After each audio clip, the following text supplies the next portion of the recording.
कभी सोचा है कि जब पूरी दुनिया में उथल-पुथल मचती है, जब हर तरफ टेंशन का माहौल होता है, तो एक चीज है जो चुपचाप और ज्यादा चमकने लगती है। वो चीज है सोना। जी हाँ, गोल्ड। जब भी दुनिया और बाजार डगमगाते हैं ना, तो सोने की चमक अपने आप बढ़ जाती है। पर सवाल यह है कि ऐसा होता क्यों है? मतलब एक धातु का दुनिया की राजनीति से भला क्या लेना देना है ना? चलिए आज इसी कनेक्शन को समझते हैं और इस राज से पर्दा उठाते हैं। तो सोना दुनिया का इमरजेंसी लॉकर है। तो ये सेफ हेवन आखिर होता क्या है? देखिए, ये एक ऐसा इन्वेस्टमेंट है जिस पर लोग तब भरोसा करते हैं जब बाजार में सब कुछ गड़बड़ चल रहा हो। उम्मीद ये रहती है कि इसकी कीमत गिरेगी नहीं, बल्कि शायद बढ़ ही जाएगी। और इसके पीछे का लॉजिक बड़ा सिंपल है। जब भी लोगों को लगता है कि दुनिया में हालात ठीक नहीं हैं, तो वो सुरक्षा के लिए सोना खरीदते हैं। आखिरकार ये हजारों सालों से भरोसे का दूसरा नाम जो रहा है।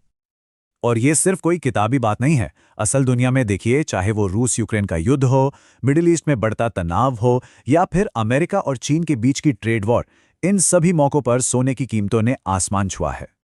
ये जो लाइन आप स्क्रीन पर देख रहे हैं, ये पूरी कहानी को एक लाइन में बता देती है।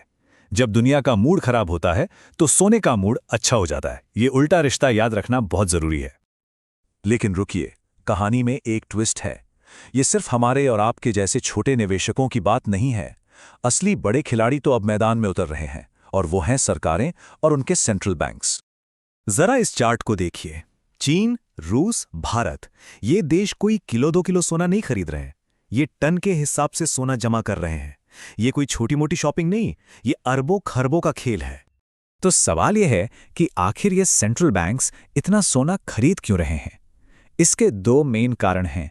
पहला, वो अमेरिकी डॉलर पर अपनी निर्भरता कम करना चाहते हैं, और दूसरा, वो अपनी अर्थव्यवस्था को सैंक्शंस यानी आर्थिक प्रतिबंधों से बचाना चाहते हैं। और देखिए, इकोनॉमिक्स का एक सीधा सा रूल है। जब इतने बड़े बड़े खरीदार मार्केट में आ जाएं, तो डिमांड बढ़ती है, और जब डिमांड बढ़ती है तो कीमत भी ऊपर जाती है। सिंपल। चलिए अब बात करते हैं सोने के सबसे बड़े प्रतिद्वंद्वी की, अमेरिकी डॉलर। इन दोनों का रिश्ता ना कुछ कुछ टॉम एंड जेरी जैसा है।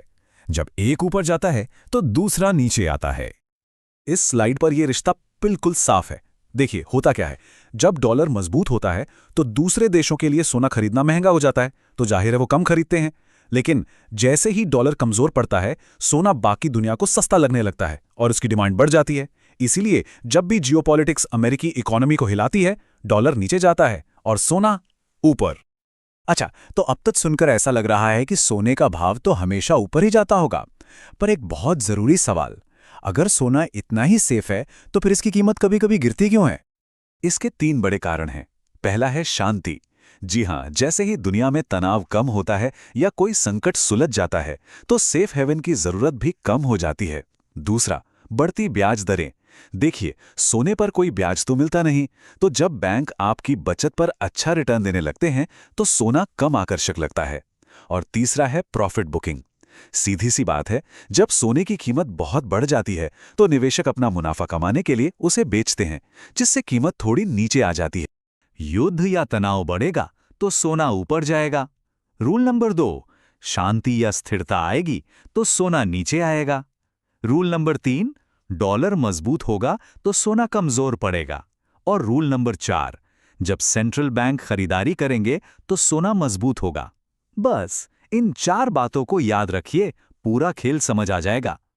तो अगली बार जब भी सोने की कीमतों में किसी बड़े उछाल या गिरावट की खबर पड़े, तो एक पल रुककर बस एक सवाल सोचें, इस वक्त दुनिया में क्या चल रहा है? तनाव बढ़ रहा है या घट रहा है? यकीन मानिए, जवाब आपको वहीं मिल जाएगा।